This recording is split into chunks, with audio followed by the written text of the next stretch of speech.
Friends hi friends welcome back to my channel. Today recipe వచ్చేసి spicy crabs curry. మా తెలంగాణ వారికి అలవాటు లేకపోయినా కూడా అలవాటు చేసుకొని మరి మీకోసం ఈ కర్రీని చేస్తున్నాను. ముందుగా కడాయి పెట్టుకొని కడాయిలో ఆయిల్ వేసుకొని జీలకర్ర, చూపిస్తున్న మసాలా దినుసులు, కరివేపాకు, పుదీనా, కొత్తిమీర వేసుకొని వేపుకోవాలి.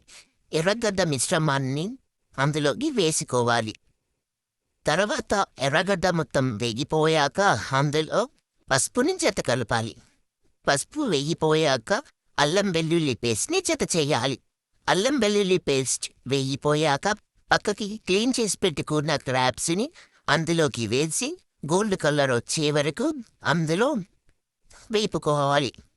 వేపుకున్న దానిలో కారం, ఉప్పు మరి టేస్ట్కి తగినంత వేసుకొని వేపుకోవాలి. పక్కకు ఒక కప్లో చింతపండు గుజ్జుని నానపెట్టేసి ఆ పల్పంతా తీసేసి అందులోకి వాడ్చుకోవాలి. అలా వాడ్చుకున్న దానిలో తగినంత వాటర్ని జత చెయ్యాలి.